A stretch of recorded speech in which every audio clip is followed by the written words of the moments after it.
Hey folks, in this video I'm going to talk about my MS and sleep. So if you want to see what it's all about, please come along, give me a like and subscribe. Here it is.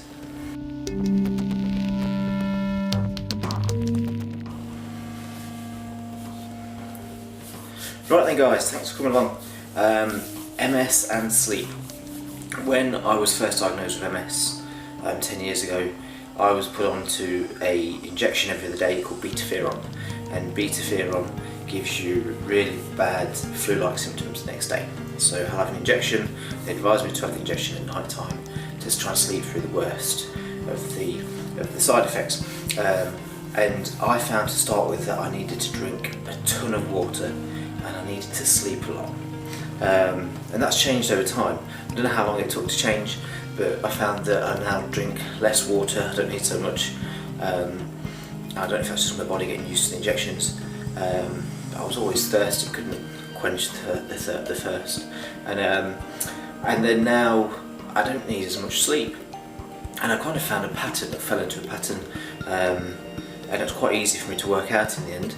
And what I found was happening is I was getting too much sleep, and I felt like I was getting too much sleep, and I'd be waking up really, really groggy, and I'd be really kind of slow in the morning. I'd had what I think of now as maybe a bit of brain fog.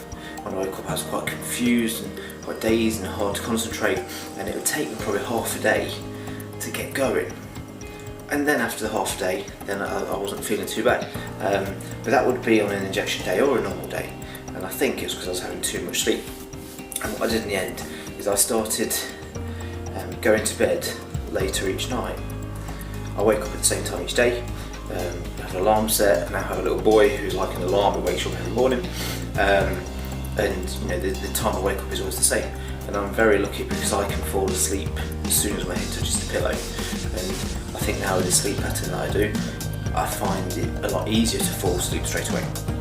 But then what I do is I slowly start going, well, not slowly, but night after night I'll go to bed later and later. And I found what I think is my sweet spot. When I go to bed, I get up at 7 o'clock in the morning. I get woken up between 6 and 7 in the morning. And for me, if I go to bed at 12 o'clock's a bit early. For me, really, it's probably about 1 o'clock in the morning. If I go to bed at 1 o'clock in the morning and then get awoken between 6 and 7, then I find that as soon as I'm awake, I'm on it and I'm ready for the day.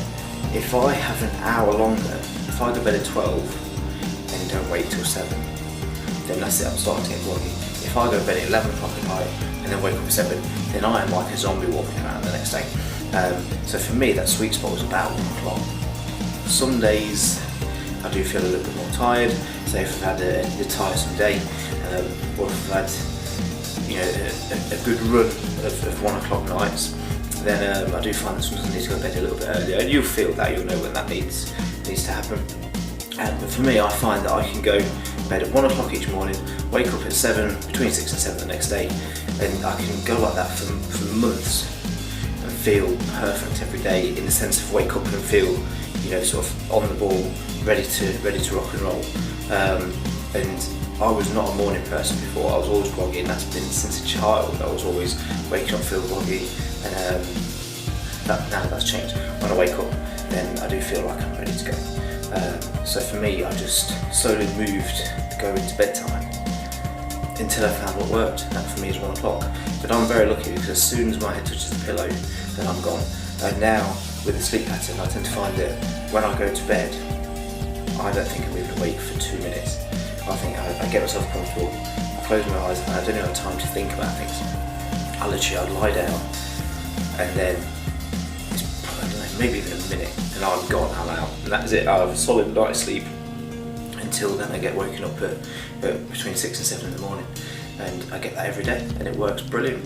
So I still get groggy from the injections that I have, still on beta-ferron, on the same medication. So after an injection the next day, I will have kind of flu-like symptoms.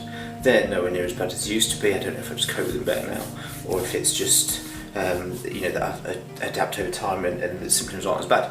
But when I wake up now after an injection, then I do feel a little bit slower. It tends to be more my body, my legs feel a little bit slower, and you kind of have a general ache like having the flu. But still, on those days, on the bad days, I still feel like I'm more switched on than before when I was having the long sleeps. I think I was just waking up in the wrong part of my cycle. I think for me, when I go to bed at 1, wake up between 6 and 7, I must be in the right part of the cycle to wake up, and then mentally I'm awake as well. So I see people saying about MS, get lots of sleep, get lots of sleep.